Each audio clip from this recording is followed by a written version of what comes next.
Buenas tardes, amados hermanos, bienvenidos una vez más, convocados con el poder del Espíritu de nuestro Señor, con el único propósito, como ya lo oramos ahorita y todos los miércoles lo oramos, con el único propósito de ser instruidos con el poder de su palabra, a través del Espíritu que Él ha hecho morar en nosotros. Y eso va de la mano, llevándonos y guiándonos y yendo contracorriente en este mundo que cada vez está peor, que cada vez está más agitado, que cada vez está más revuelto y que cada vez está más agresivo.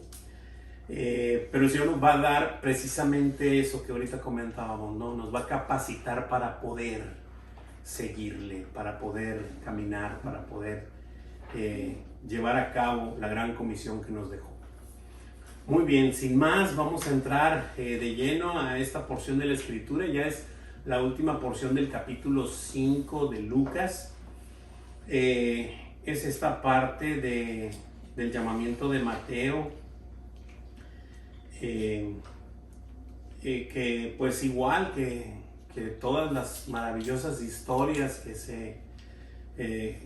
se muestran aquí, son para enseñanza, son para que podamos ser instruidos, para que podamos ser guiados, para que podamos ser llenos de su espíritu y seguir manifestando su gloria donde quiera que andemos, ¿verdad? Y ser íntegros, a eso nos ha llamado, a ser íntegros en lo que decimos, en lo que hacemos, en lo que pensamos, ¿verdad? Y proclamar las buenas nuevas a todo aquel que no conoce del Señor. Muy bien, dice ahí en nuestra hojita, tenemos un título, y este título es rendirse o resistirse. Y para ir entendiendo el título no es otra cosa más que esta parte que cuando el Señor se presenta delante de ti, cuando digo delante de ti es delante de cualquiera de nosotros, ¿verdad? No hay más que de dos sopas: o te rindes a su señorío o te resistes a Él. Y ya la resistencia podrá venir en diversas formas, pero la resistencia va a estar, o si no te rindes vas a resistirle a Él. Como bien se comentaba, con reclamos o sin reclamos, pero simple y sencillamente no quiero, no deseo, no creo. No creo que las cosas estén así. Bueno, esa es la cuestión. El Señor se para enfrente y te dice, ¿quién dices tú que soy yo? Esa es la pregunta que le hizo a los discípulos un día, ¿verdad? Primero les dijo, ¿quién dice la gente que soy yo? Y después les dijo a ellos, ¿y ustedes qué dicen de mí? ¿Verdad? Y todos tenemos que responder a esa pregunta, ¿no? Y cuando la hayamos respondido, el Señor obviamente nos mostrará poco a poco a través de su palabra que verdaderamente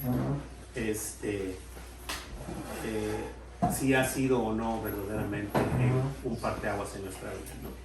Sin más, vamos a entrar, vamos a ver el objetivo de esta hojita de esta semana.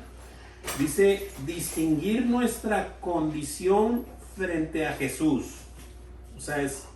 Tengo que distinguir cuál es esa condición frente al Señor Jesús, en base a nuestra actitud frente al nuevo pacto. Me llama mucho la atención que el objetivo obviamente está estructurado siempre a través de la palabra, no es otra cosa más que sacado de lo que se va a ver. Y distinguir nuestra condición frente a Jesús es darme cuenta quién soy delante de Él. Cuando yo no conocía al Señor, yo me creía bueno. Siempre asimilaba yo, y lo voy a entrecomillar, que venía de una buena familia, que había tenido una buena educación moral, ¿verdad? Y que yo de alguna manera era una persona buena, ¿verdad? Sí, eso ocurre cuando te comparas con los demás, ¿verdad? Pero cuando se me presentó el Señor Jesús, pude observar, cuando vi la pureza, pude observar mi cochambrez, la pude observar con toda claridad. Y entonces es esta parte de distinguir nuestra condición frente a Jesús, ¿verdad? Y va a ser muy, muy confrontadora esta parte de la Escritura, pero es necesario para todos nosotros. Si no nos sentimos aludidos por la presencia del Señor, por su palabra, por el Espíritu que Él ha hecho morar o hará morar en nosotros, pues algo está pasando, ¿verdad? Y en base a nuestra actitud frente al nuevo pacto, es decir, el nuevo pacto sigue siendo Jesús, pero ahora ya no es ver mi condición, sino observar mi actitud, la actitud que tomo frente al nuevo pacto. Es decir, ¿estoy aceptando verdaderamente el nuevo pacto? ¿Y estoy desechando todo lo anterior que había en mi vida? O sea, y aceptando el nuevo pacto como la sangre de nuestro Señor Jesucristo salvadora. ¿Estoy haciendo eso? Y eso pues cada uno lo tendrá que responder pues delante del Señor y en oración y en nuestra propia relación con el Señor a diario, pues debemos estar respondiendo y observando esas cosas. Bueno, sin más, vamos a darle. Vamos a ver los versículos del 27 al 39. Vamos a hacer la misma dinámica, no sin antes leerles el versículo a memorizar de esta semana, está muy largo. Y dejándolo todo, se levantó y le siguió. Wow, pero qué versículo, ¿no? O sea, tan cortito y tan...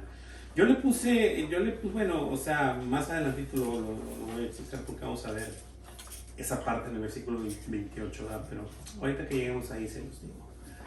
Dejándolo todo, se levantó y le siguió. Órale. Pues ahí queda para la próxima semana memorizar. Vamos a entrar de lleno a los versículos. El primero que vamos a ver esta noche es el 27. Como es costumbre lo leo yo. La dinámica vamos a hacer la misma. Leemos, explicamos un poco y contestamos la pregunta que está en la hojita. Si alguien tiene alguna duda, alguna pregunta, algún comentario, aquí levantan la mano, allá abren su micrófono y que el Señor nos siga guiando a través de su palabra. Sin más, dice así la preciosa y poderosa palabra de Dios en Lucas 5:27. Después de estas cosas salió y vio a un publicano llamado Leví sentado en el banco de los tributos públicos y le dijo: sígueme.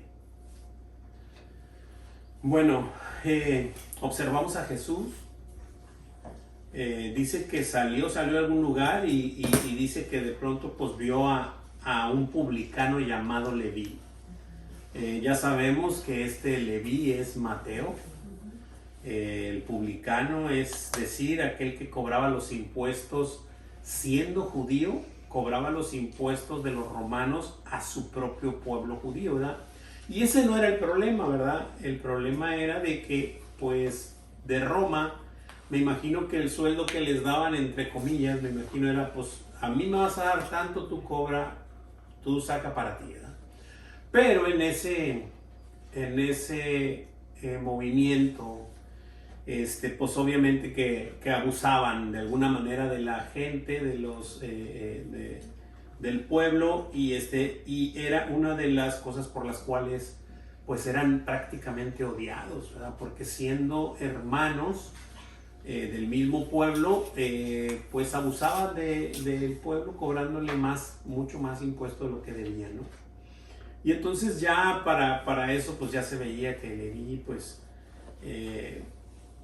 ya el mismo pueblo lo veía con malos ojos, ¿no? En ese sentido. Pero bueno, aquí Jesús lo vio.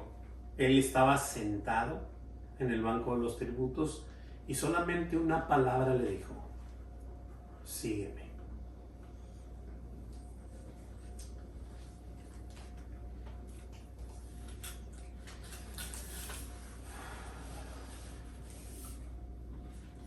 Y muchos de nosotros, me incluyo, necesitamos, ¿cómo decirlo? Fue necesario que al menos a mí me dijera más de una vez, ¿verdad? Más de una vez, y creo que ya lo he platicado aquí, que no lo voy a volver a platicar, que me jactaba de que si hubiera sabido del Señor, inmediatamente hubiera respondido, ¿no? Pues ya lo he platicado. Y después el Señor mismo me mostró que no, que ya me había hablado varias veces y yo lo había ignorado. Entonces, ese es el punto. Y aquí vamos a ver una sorprendente respuesta. Quiero aclarar, no por la inteligencia de Mateo o de Leví, en este caso dicho, no por ninguna cualidad humana que pudiera haber tenido, no por ninguna destreza o cualquier cosa que se le pudiera añadir a su persona, no, ¿verdad? Esto es manifestación de fe. Esta misma parte es la visión de que la fe genuina se puede observar, ¿verdad? Y dice Jesús en su palabra, ninguno puede venir a mí si el Padre que me envió no le trajere, ¿verdad? Y esta reacción de Leví no es otra cosa más que una manifestación de que de la revelación de quién era Jesús, quién es, ¿verdad? En ese tiempo digo quién era, pero sigue siendo, ¿verdad? ¿Quién es? Dice la pregunta en la hojita, ¿qué dijo Jesús a Leví, entre paréntesis Mateo, cuando estaba sentado en el banco de los tributos públicos? Sígueme. Sígueme.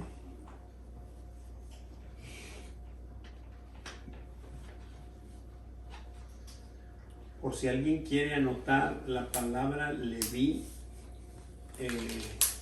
significa añadido.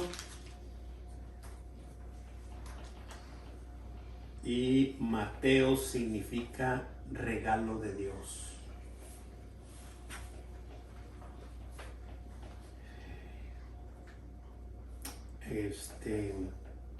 ¿Alguien tiene alguna pregunta, alguna duda o algún comentario? Que Mateo o Leví le seguía, se interesaba cuando Jesús andaba hablando y haciendo los milagros que ya empezaba a hacer. Se menciona que él andaba por ahí observando, o sea, ya se había interesado en ver qué cosa era lo que estaba pasando, ¿no? Sí, lo creo. Y bueno, se menciona que Jesús ya también lo había visto que andaba por ahí, ¿no? Sí, definitivamente yo creo que sí, ya Mateo había visto a Jesús rondar por ahí, escuchar obviamente lo que se decía de él, y pues yo creo que esa fe que le puso el Señor para reconocer a su Salvador, pues iba haciendo en él cosas, ¿no? Que para cuando se dio este momento yo pienso que ya había algo, ¿verdad? Así yo también creo que pudo haber pasado. Muy bien, continuamos. Versículo 28. Dice el 28, que es el versículo a memorizar. Y dejándolo todo, se levantó y le siguió. Qué versículo tan cortito, pero tan contundente. Contundente no solo leerlo, ¿verdad? Contundente en nuestras vidas, ¿verdad? Dice que Mateo dejó una gran parte de lo que tenía y le siguió. ¿O qué dice ahí? Dejándolo todo. Dejándolo. Dice todo. Todo. Dejándolo todo. Y cuando la escritura dice todo, es que Todo. es Todo. Es todo. Dejándolo todo. Se levantó y le siguió. No hay más palabras, hay un punto después de ahí. Punto. No hay más. Oye, pero se levantó y le siguió. ¿Pero qué va a hacer de mí? ¿A poco voy a...? Y si me invitan y si... Nada, dejándolo todo. Vámonos. Se rindió, no se resistió. Así es. Se rindió, no se resistió, exactamente. Exactamente. Vemos una rendición total a su señorío. Y es que el Señor nos lo muestra de muchas maneras, de muchas maneras. Y no es otra cosa más que una manifestación de la obra de la fe que hizo morar el Señor en Leví, en Mateo, ¿no? Es esta manifestación de amor incondicional, sin preguntar qué va a hacer de mí mañana. Imagínense, el pastor lo ha comentado, ¿no? O sea, en otras ocasiones que sale a relucir esto, o en otros evangelios que hemos visto, precisamente en Mateo. Me acuerdo muy bien que comentaba, Leví cuando se levantó de ese banco, pónganse a pensar, el pueblo lo odiaba, su pueblo, su propio pueblo, por obvias razones, ¿verdad? No estoy avalándolo, pero era por obvias razones que ocurrían que lo odiaban. Y si se levantaba del banco de los romanos y dejaba el negocio tirado, como fue que ocurrió, pues no lo iban a volver a contratar o no iba a quedar en buenos términos con los romanos como para, si no funciona esto después, pues regreso a pedir chamba otra vez. O sea, él lo dejó todo. Y eso nomás estoy hablando de la posición del trabajo de él. La circunstancia de las ganancias que operaban en él, que no eran pocas. Él vivía mucho mejor que muchos de sus hermanos, si no es que la gran mayoría, por esas mismas razones. Bueno, él lo dejó todo. Ay, es que ¿cuánto voy a ganar allá si lo dejo todo? Y cuando el Señor te muestra que Él es el creador del universo, que Él es el sustentador de vida, es decir, mi siguiente respiro me lo da Él, mi siguiente respiro, ya lo demás, échale todo lo demás, y toda su provisión. Entonces, si estoy con el creador del universo y el dueño de todas las cosas, ¿voy a preocuparme por mi sueldo el día de mañana? Y por eso prefiero mejor cuido mi banco. Y ya después te sigo, Señor, mira, ¿qué te parece si primero voy tentando poco a poco y luego voy? No. Con el Señor no hay negocios. Tú crees que puedes negociar con Él, pero no puedes negociar con Él. No es posible. No es posible. Dice, y dejándolo todo, se levantó y le siguió. ¿Cómo se levantó y le siguió? Dejándolo todo. Y aquí está aquí está lo que les iba a decir hace ratito, ahorita que vimos el versículo a memorizar. Qué sencillo es escribirlo. Muy sencillo. Dejándolo todo. Pero hacerlo. Niégate a ti mismo, toma tu cruz y sigue. Pues es dejándolo todo. Dejando tus proyectos, dejándolo todo. Niégate a ti mismo, toma tu cruz y sígueme. ¿Quieres venir conmigo? Haz eso. No, Señor, pero es que mira, ¿qué te parece si? No, dejándolo todo. Ven, sígueme. Obviamente aquí está súper marcado, ¿verdad? El Señor quiere tu corazón. Quiere tu corazón. Quiere que primero lo pongas a Él en primer lugar en tu vida. A pesar de los pesares, a pesar de las circunstancias. Pruébalo, cálalo. Pruébalo. Él no miente. Él no te va a dejar a la deriva si tú lo buscas primero. Todos los días. Buscad primeramente el reino de Dios y su justicia. Y todas estas cosas serán añadidas. ¿Cuáles eran las cosas que había dicho antes? Que comer, que vestir y dónde dormir. No, claro, pero si vas a querer tus gustos, no, tus necesidades. Eso sí va a estar cubierto. Lo que quieres, no, lo que necesitas. Y cálmalo. Pruébalo. Porque eso te va a dar una fe impresionante, bro. Cuando entiendas que no eres tú.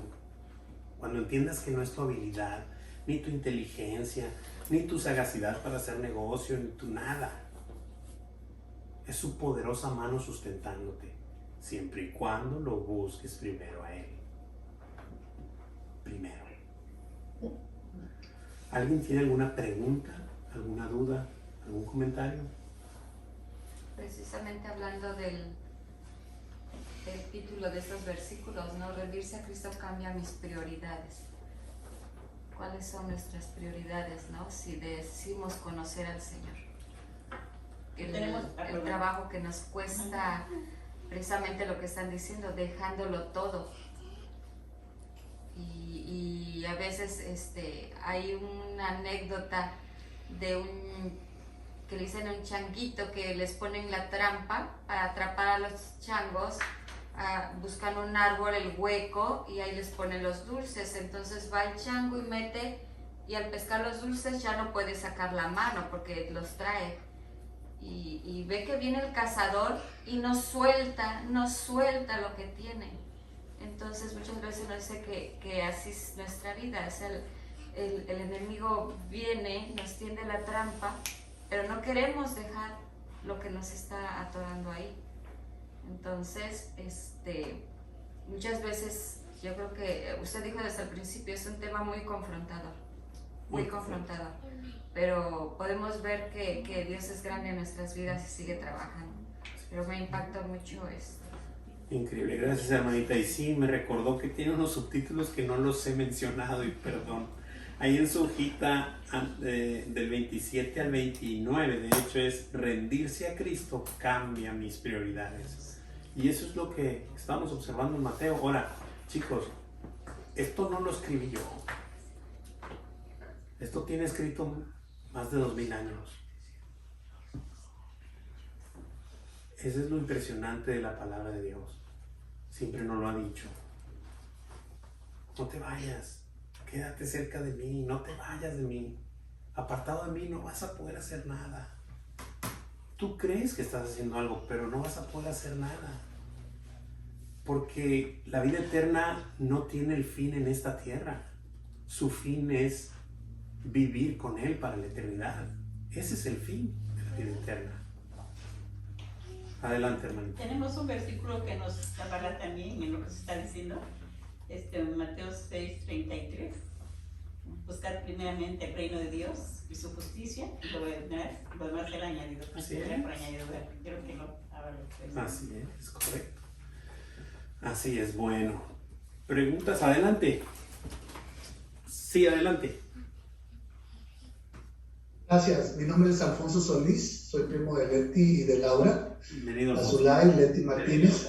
Gracias, soy de Tampico. Nada más un comentario acerca del versículo que se acaba de leer hace rato la hermana que lo comentaba, de buscar primeramente el reino de Dios y su justicia.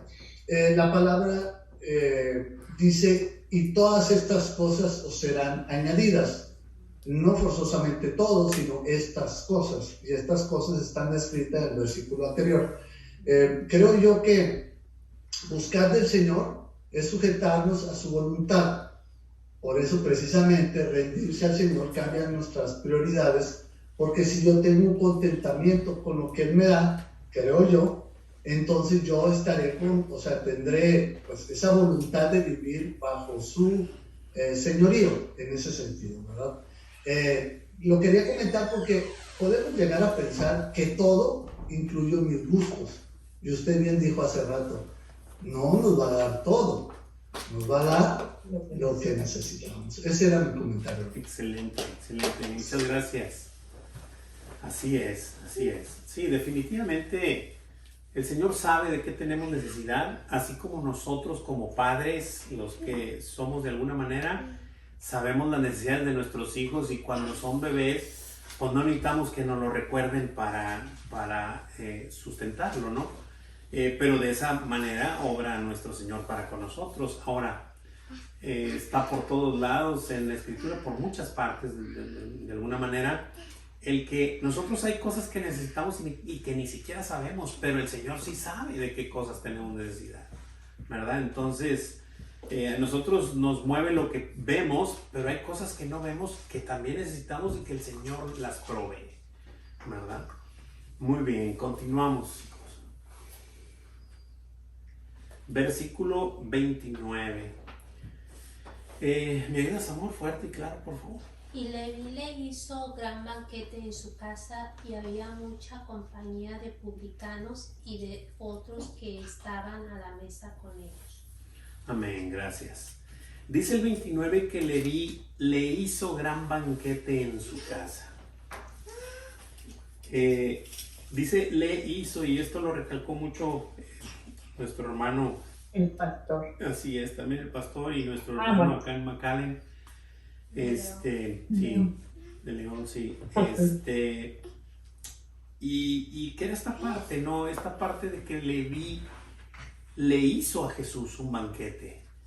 Y luego después, no solo le hizo un banquete y buscó un salón de fiestas, estoy diciendo cosas, pero es para entenderlo. Ni buscó, oye, ¿qué te parece si en tu casa o en la tuya o en la... No, en su casa, ¿verdad?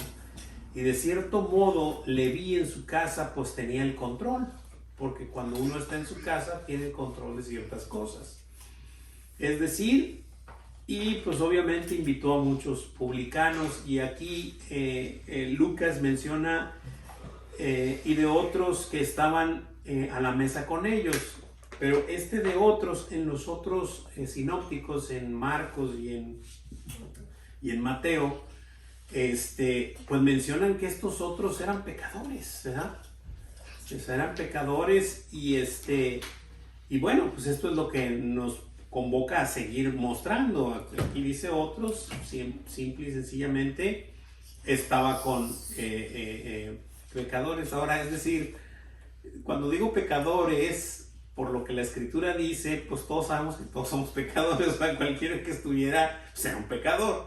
Pero lo que se está refiriendo en la Escritura prácticamente es que era, ahora sí que pecadores abiertos, ¿verdad? Haciendo cosas que verdaderamente no convienen, ¿verdad? Pero bueno, y eso pues lo podemos ver ahí en Mateo 9 y en Marcos 2, en donde pues agrega esa palabra pecadores. Más adelantito aquí mismo Lucas pues nos va a manifestar que había pues gente pecadora evidentemente, o sea, de evidencia, ¿verdad? Pero bueno, ¿qué hizo Leví a continuación? Le hizo gran fiesta, gran banquete en su casa. Le hizo gran banquete, sí. Agréguenle, es importante agregarle la le, ¿verdad? Aquí en la hojita no le pusieron la pregunta. Hubiera sido ¿qué le hizo Leví a continuación? Pero pues no está ahí, se la ponemos nosotros. Le hizo un gran banquete en su casa. Hizo. Sí. Para manifestar que el banquete se lo hizo a Jesús. Y es decir, A Jesús, sí, y no lo hizo para él. Sí. Exactamente, y es decir, invito a Jesús a mi casa para que los que son como yo vean quién me ha librado de las cadenas del pecado, ¿verdad? Y no es invitar a Jesús a una fiesta desordenada y de reventón, digámoslo así, perdónenme la expresión, pero a que Jesús participe de ello. O sea, por supuesto que no era así. Por eso es que fue en casa de Leví donde él tenía el control y él estaba convertido al Señor, o sea, entregado al Señor, le siguió sin más, ¿no? En los comentarios menciona que quería presentarle a sus antiguos camaradas prácticamente para que conocieran al Señor. Esa era la intención que tenía Leví al hacerlo todo en su casa. Exactamente. Y creo que nos pasa a todos, ¿no? Me atrevo a decir que a todos. Pero bueno, al menos a mí, cuando el Señor se presentó en mi vida y me tomó por hijo, yo quería decírselos a todo el mundo, a mi mamá, a mis hermanos, a mi familia, a mis amigos, pero te empiezas a dar cuenta que el gozo que traes dentro no lo tienen todos, o sea, y esto tiene que ser revelado, tiene que ser una revelación para tu vida, para que puedas manifestar ese amor y ese deseo de venir, porque la Escritura lo declara. Jesús pone en nosotros el querer como el hacer por su buena voluntad, es decir, Él mismo nos jala, nos empuja y nos estira para con Él, ¿verdad? Siguiente preguntita, ¿quiénes acudieron a la mesa para acompañarle? Muchos publicanos y otros que estaban ahí con ellos también. Así es. Publicanos y otros que estaban ahí con ellos, que sin duda eran pecadores, ¿verdad? Porque, pues, excepto Jesús, ¿verdad? Obviamente, pero está hablando de los demás compañeros de Leví. Muy bien. Hasta aquí terminamos ahí el primer bloquecito. El segundo subtema dice ahí, resistir a Cristo encubre mi condición. Ahora es resistirlo, no es rendirse, sino si yo resisto a Cristo, estoy encubriendo mi condición. Y para encubrir mi condición hay muchas maneras, pero aquí se manifiestan dos, que son las que vamos a ver. La primera es el del 30 al 32, que es encubrimiento moral. Y la otra del 33 al 35, encubrimiento religioso, ¿no? Y más que nada se va a manifestar estos dos rubros ahí, ¿verdad? Pero pues obviamente que hay muchas maneras de querer encubrir mi condición ante el Señor, ¿no? Muy bien. Vamos a continuar.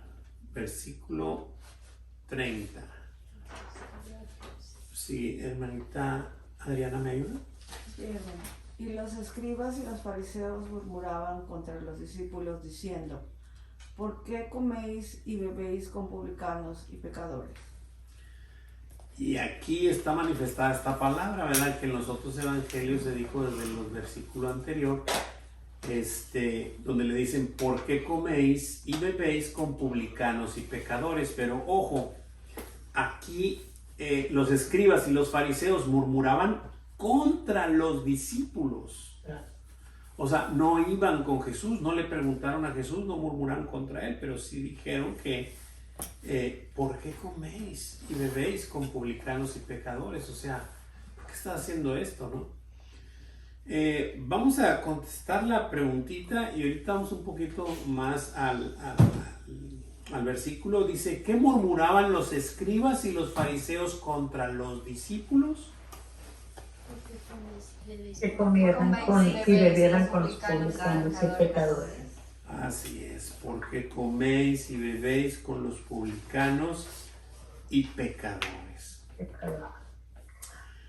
Y aquí lo que observamos en la Escritura es obviamente resistir a Cristo, ¿verdad? De empezar a encubrir su condición moralmente.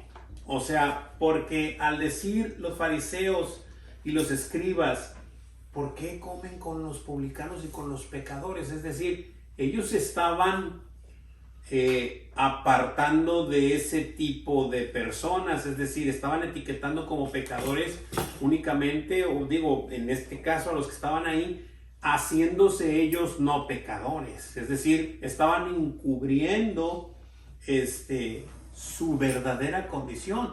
La pregunta obligada aquí, ¿eran ellos pecadores, los escribas y los fariseos? Sí, claro. Claro. Todos somos pecadores. Bueno, ese es el problema. Comenzamos a encubrir nuestro pecado. No, oye, arrepiéntete de tus pecados. No, espérame, pecador mi vecino, porque él, se emborracha o no, me engaña a su mujer o vende drogas o hace esto o hace lo otro, ¿verdad? Pero yo no. Yo voy a mi trabajo, cumplo, veo a mis hijos y todo. Bueno, ese es el punto. Empezamos a encubrir nuestra condición, ¿verdad? Empezamos a justificarnos con nuestro modo de vida, creyendo que vamos a llenar las expectativas que demanda el santo, santo, santo para poder estar delante de Él. Y ese es un grave error en cada uno de nosotros cuando resistimos al Señor, ¿verdad? Y hubo algo muy interesante que un hermanito el lunes de Reynosa, que siempre tiene unos comentarios muy atinados y muy puntuales, siempre me gustan mucho los comentarios de mi amado hermano, y comentó esto, y creo que es pertinente manifestárselos y que cada uno ahora sí que lo dijera, ¿no? Él comentaba y dice, bueno, es que esta pregunta se la hizo a los discípulos, y nosotros como discípulos de Jesús, la pregunta va a ser con este sentido. O sea, va a cambiar un poco el sentido, pero es válida. O sea, yo siento que es válida y pues que el Señor nos hable, ¿no? Es decir, ¿por qué coméis y bebéis con publicanos y pecadores? ¿Por qué lo haces cuando lo haces? ¿Lo haces para convivir con ellos? ¿O lo haces para mostrarles al que te sacó del bote de la basura donde te arrancabas? ¿Por qué lo haces? Eso es para mí, ¿no? Y así cada discípulo responda, ¿verdad? Y entonces este es el punto, ¿no? ¿Alguien tiene alguna pregunta, duda o comentario hasta aquí? Su palabra dice que todos somos pecadores, ¿no? Así es, Romanos 3 lo Dice, declara. no hay justo ni aun uno. Y si decimos que no hemos pecado, hacemos a Dios mentiroso. Entonces, por eso ellos se sentían que ellos no habían hecho nada, que ellos eran perfectos para estar juzgando a los demás, porque te sientas con los pecadores. Exactamente. Primera de Juan, creo que lo declara. Lo ponemos aquí. Si decimos, primera de Juan 1:8, si decimos que no tenemos pecado, nos engañamos a nosotros mismos y la verdad no está en nosotros. Si confesamos nuestros pecados, Él es fiel y justo para perdonar nuestros pecados y limpiarnos de toda maldad. 10. Si decimos que no hemos pecado, le hacemos a Él mentiroso y su palabra no está en nosotros. ¿Tendré que explicar esos versículos? Yo creo que no. La palabra de Dios hablando simple y sencillamente. Y si nos vamos a Romanos 3 pasa lo mismo, ¿verdad? No hay justo. Y cuando dice, lo vas leyendo y está hermoso porque te va mostrando nuestra condición humana, ¿verdad? Esa es nuestra condición. Y dice...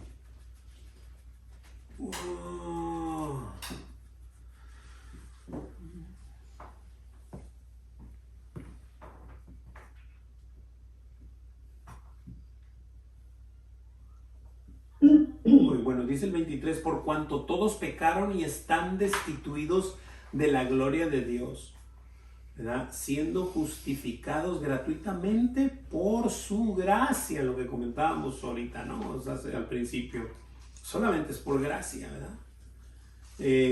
Mediante la redención que es en Cristo Jesús, ¿verdad?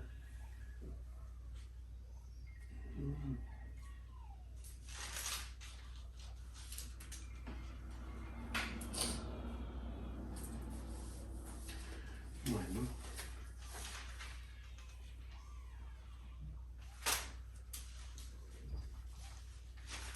Muy bien, continuamos. Versículo 31 y 32. Gabriel, ¿me puedes ayudar con esos dos, brother? Respondiendo Jesús le dijo, los que están sanos no tienen necesidad de médicos, sino los enfermos. No he venido a llamar a justos, sino a pecadores al arrepentimiento. Amén, amén y amén. Y aquí ya podemos observar esta murmuración entre los escribas y fariseos hacia los discípulos de Jesús. Ellos no responden, responde Jesús. Y me encanta la manera de responder mi Señor, porque que nunca suaviza las cosas. Siempre te las explica y siempre busca peras, manzanas, canicas, digo, estoy diciendo, X cosas para mostrarnos y que podamos asimilar y ver cuál es el propósito de su visita en esta tierra. Y eso es lo que nos está mostrando. Les dijo, dice, respondió Jesús y les dijo, los que están sanos no tienen necesidad de médicos. Primero les puso ese ejemplo en cuanto a la salud y la medicina. Alguien que no está enfermo, pues no va a ir al hospital, ¿ya? O sea, entonces, pero dice, y los pues pone una coma y dice, sino los enfermos. O sea, los que sí están enfermos, esos tienen necesidad de médico. Ahora, no he venido.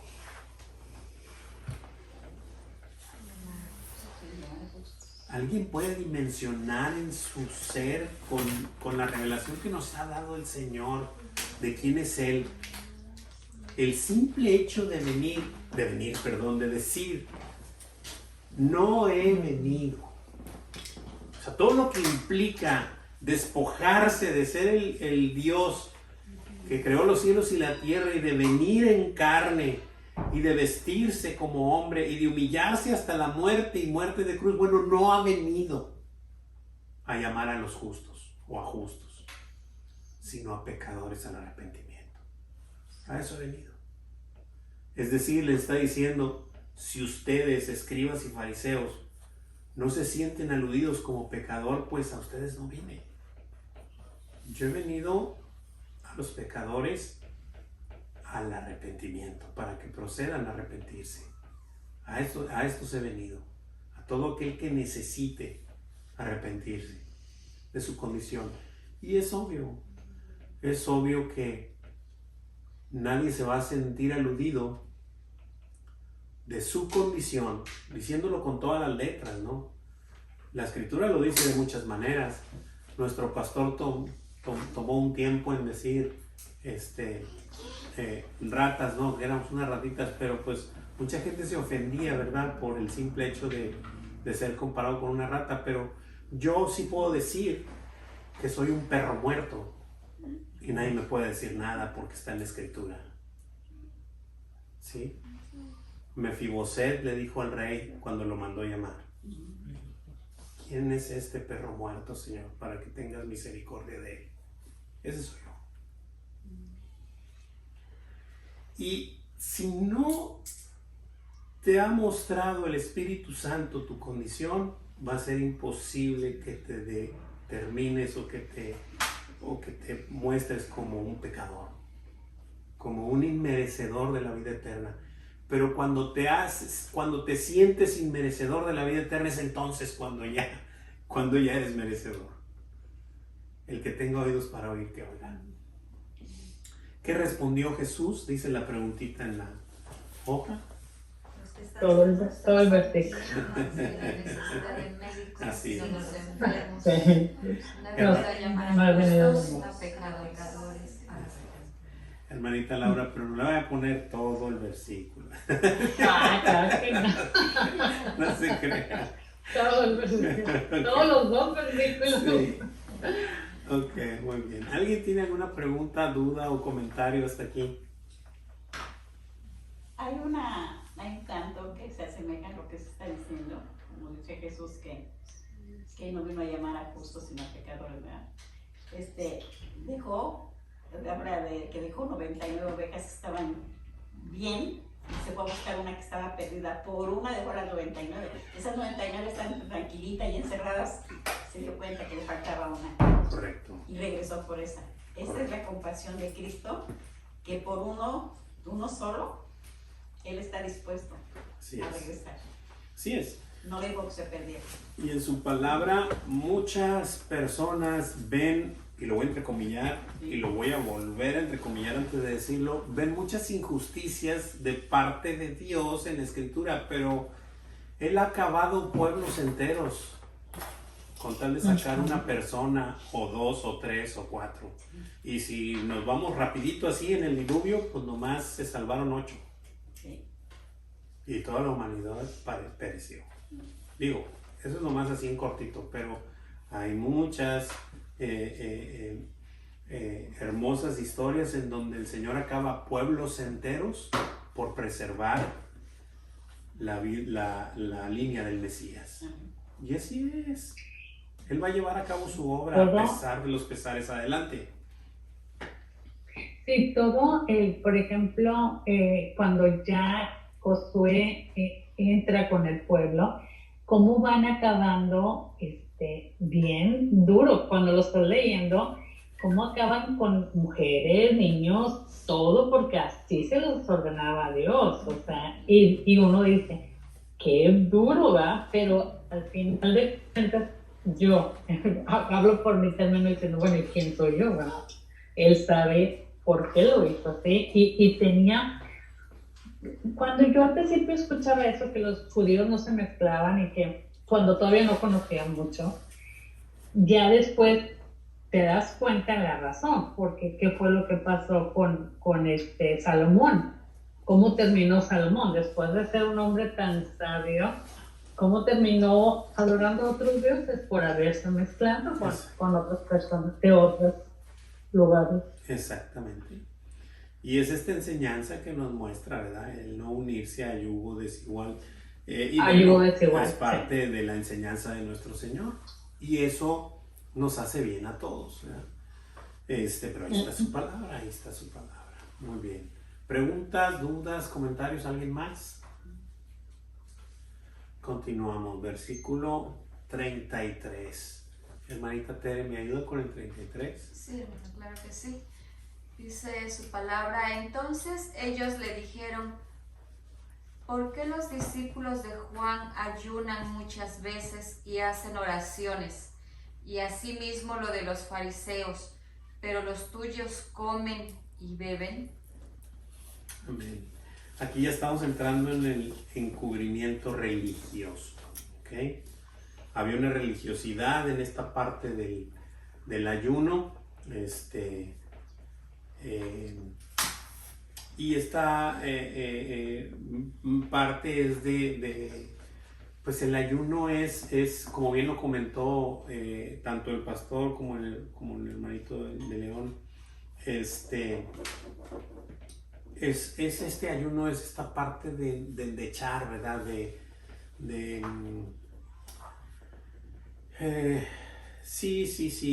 estar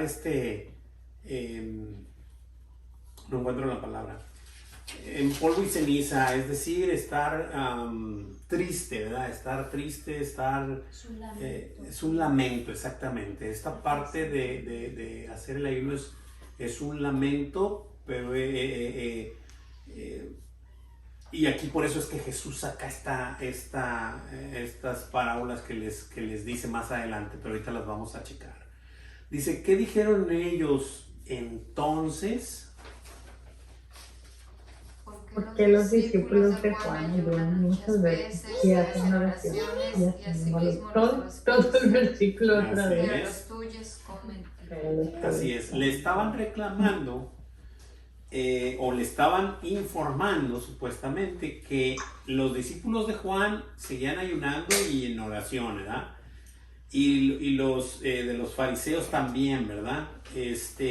Pero los tuyos comen y beben, o sea, ellos no hacen ayuno, ¿verdad? Pues no le dijo ni oran, pero comen y beben, o sea, no hacen ayuno, enfatizaron al ayuno. Y pues Jesús les va a responder. ¿Y el pastor? Sí. Sí, y el pastor mencionaba eso, que lo que es el único ayuno que está cotejado en la Biblia es cuando hacen el ayuno del Yom Kippur. Y luego también lo que habla Isaías, de ayunar de las cosas que te estorban estar en contacto con el Señor. Exactamente, el verdadero ayuno, ¿verdad? Ahí en Isaías, exactamente. Y sí, o sea, este ayunar era solamente el del Yom Kippur y era una parte de estar tristes, ¿no? Y ayunar y orar y estar afligidos, afligir el alma, ¿verdad? Delante del Señor. Y vamos a ver lo que Jesús les responde en cuanto a esto. prácticamente le están diciendo a Jesús, nosotros somos más religiosos que tú, ¿verdad? O sea, casi, ¿verdad? Porque pues, tus discípulos no ayunan, ¿verdad? Y bueno, vamos a continuar. Versículos 34 y 35. Laura, mi hija, ¿me ayuda? Sí, dice, él les dijo, ¿podéis acaso hacer que los que están de bodas ayunen, entre tanto que el esposo está con ellos? Mas vendrán días cuando el esposo les será quitado, entonces en aquellos días ayunarán. Amén. Es decir, Jesús les está poniendo este ejemplo, ¿verdad? A ver, lo que pasa es que ustedes no han entendido, ¿verdad? Que la novia tiene el novio aquí. ¿Y la novia quién es? La iglesia. Por supuesto, la iglesia, los que en ese momento el Señor iba escogiendo, ¿verdad? Esa es la novia del Señor y Jesús es el novio, es decir, por eso lo está diciendo. Entre tanto que el esposo está con ellos, ¿cómo vas a hacer que ayunen, que se pongan tristes? Pero dice, más vendrán días cuando el esposo les será quitado y entonces en aquellos días ayunarán. Entonces van a ayunar y van a orar de esa manera, ¿no? ¿Qué les dijo Jesús? Pues otra vez todos los dos versículos. ¿Podéis acaso hacer que los que están de bodas ayunen, entre tanto que el esposo está con ellos? Mas vendrán días cuando el esposo les será quitado, entonces en aquellos días ayunarán, ¿verdad? Y los van a poder ver ayunando, pero ahorita el esposo está ahí, pues, están felices y contentos, ¿no? Hermano, Sí. el ayuno, mencionaba ahorita que es un lamento, o eso Sí. significaba, o bueno, eso que mi esposo tiene la duda, ¿a qué clase de ayuno se referían?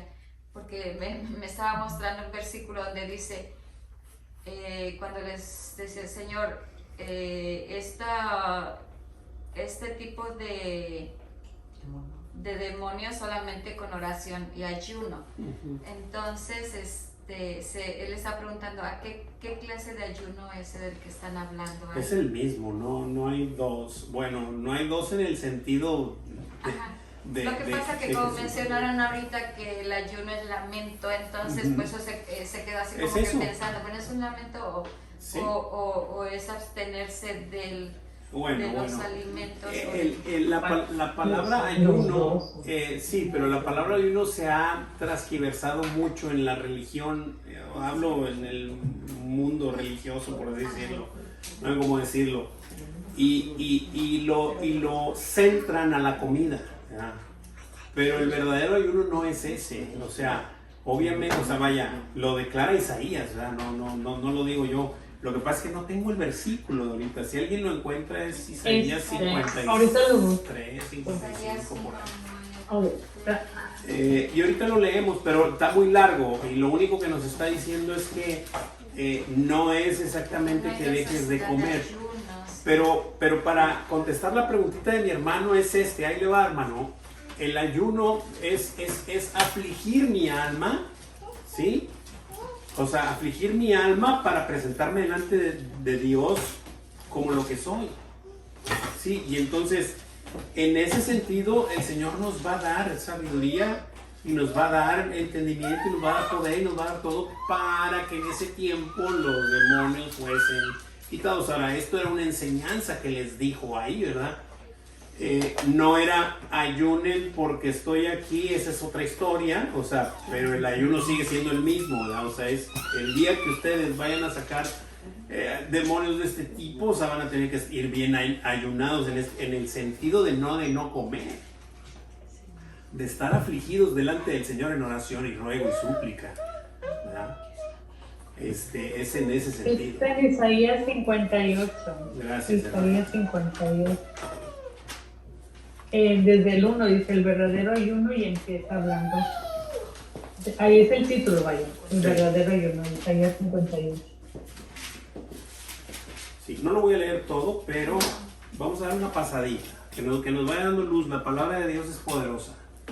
Dice así, Isaías 58, 1. Clama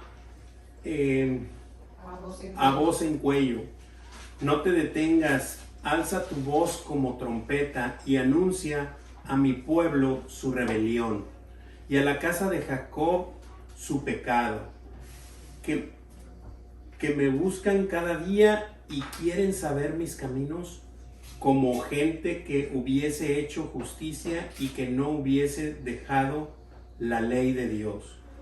Me piden justos juicios y quieren acercarse a Dios, porque dicen, ayunamos y no hicimos caso, y no hiciste caso, perdón.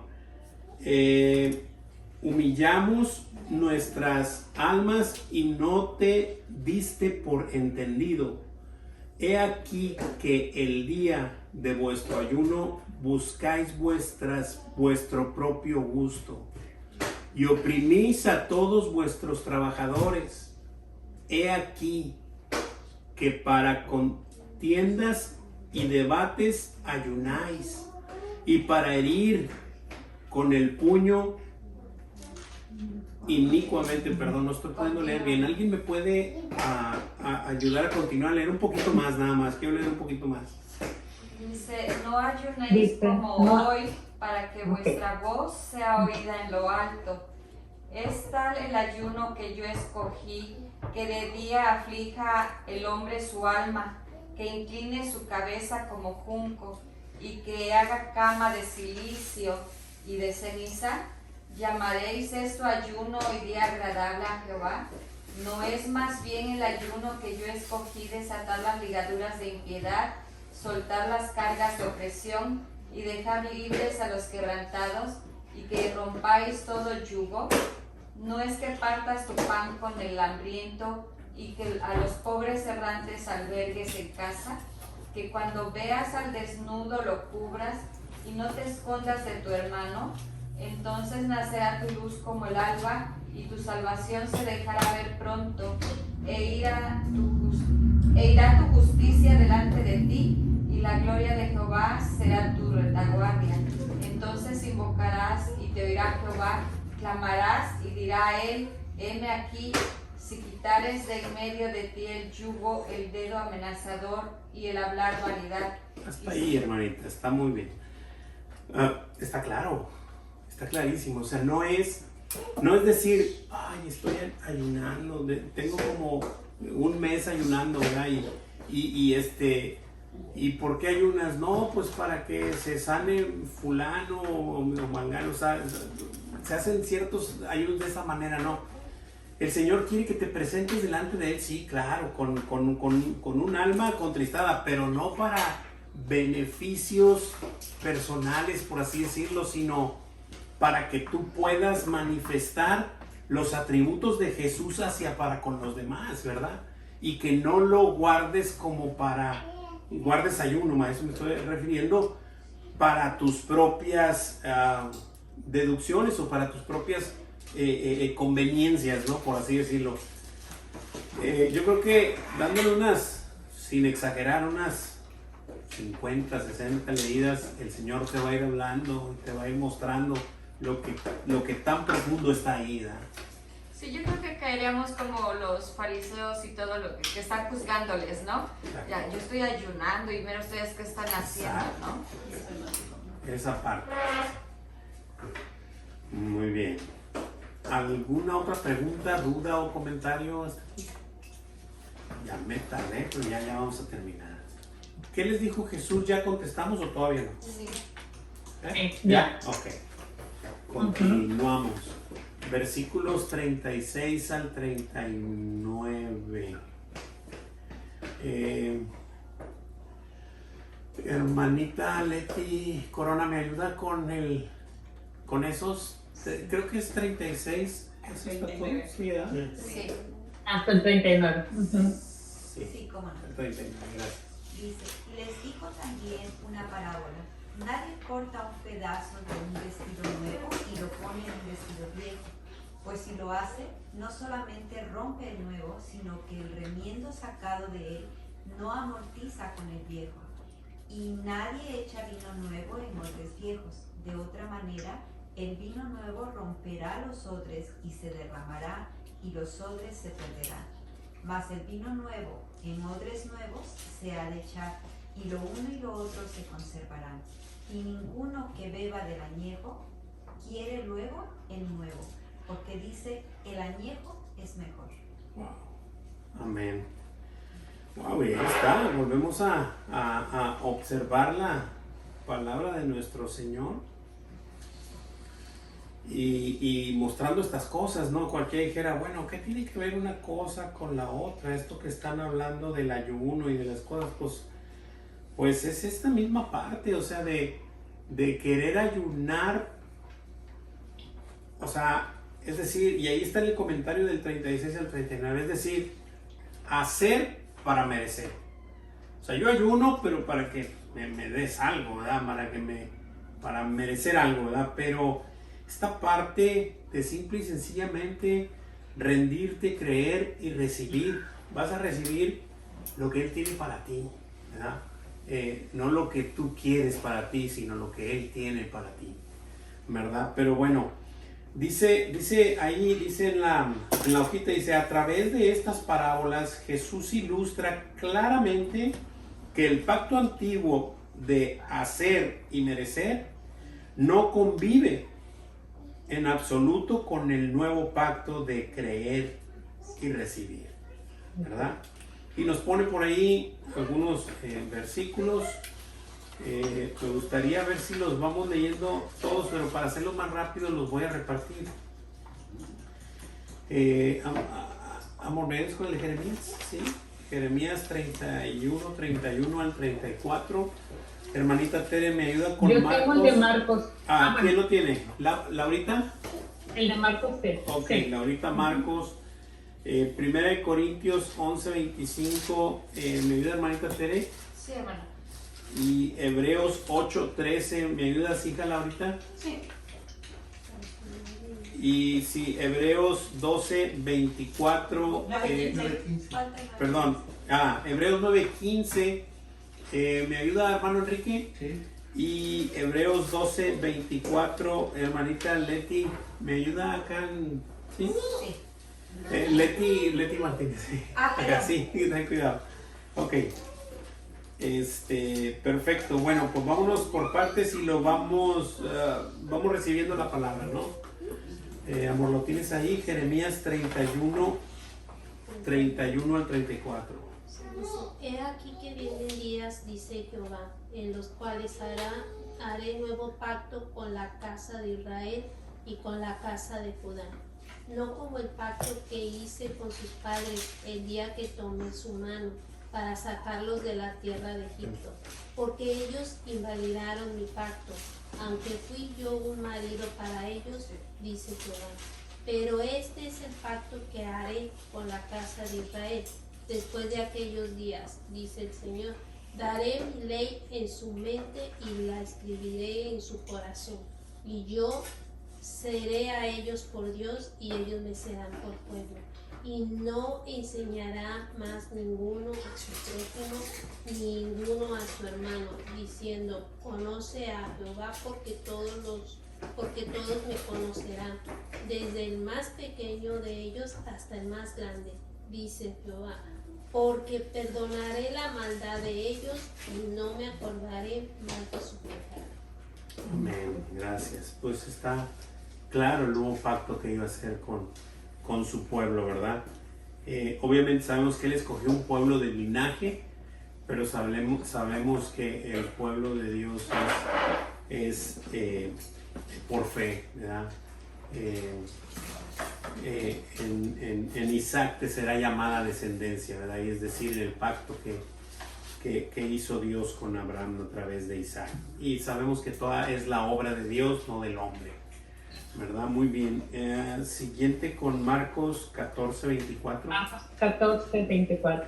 Y Él les dijo, esto es mi sangre del nuevo pacto, que por muchos es derramada.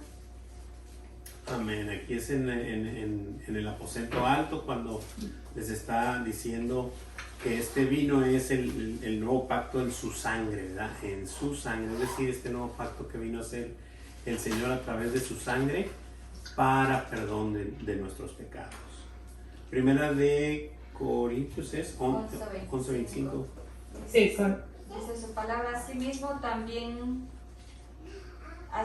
tomó también la copa después de haber cenado, diciendo, esta copa es el nuevo pacto en mi sangre. Haced esto todas las veces que la bebiereis en memoria de mí. Amén. Así es. Aquí Pablo está recordando eso que recibió de sus hermanos, ¿verdad?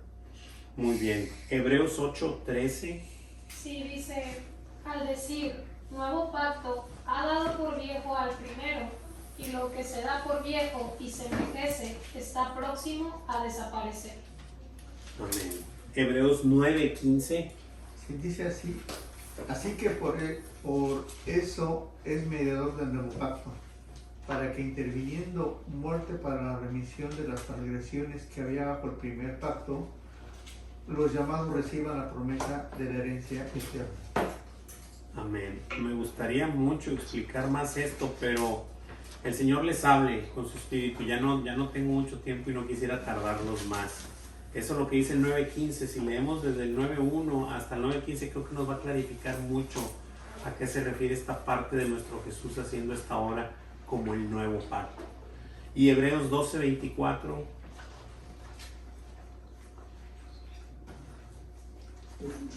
Sí, hermano. A Jesús, el mediador del nuevo pacto, y a la sangre rociada que habla mejor que la de Abel. Amén. Gracias, hermanita. Y esta parte de su sangre preciosa que es el nuevo pacto y que dice la Escritura, no lo digo yo, que habla mejor que la sangre de Abel. Ya lo hemos dicho aquí en esta célula, no es otra cosa más que esta situación de que la sangre de Abel reclama justicia terrenal. El que lo hizo, que lo pague. Mas sin embargo, la sangre del nuevo pacto en Cristo Jesús no reclama justicia terrenal, reclama justicia divina, es decir, te perdono lo que me hayas hecho. Órale. Esa es la diferencia, ¿verdad? Es misericordia, justicia divina, y lo otro es justicia del mundo, reclamo de pagar lo que se debe, ¿no? Esa es la diferencia de la sangre de Abel a la sangre de nuestro Señor. ¿Alguien tiene alguna pregunta, duda o comentario?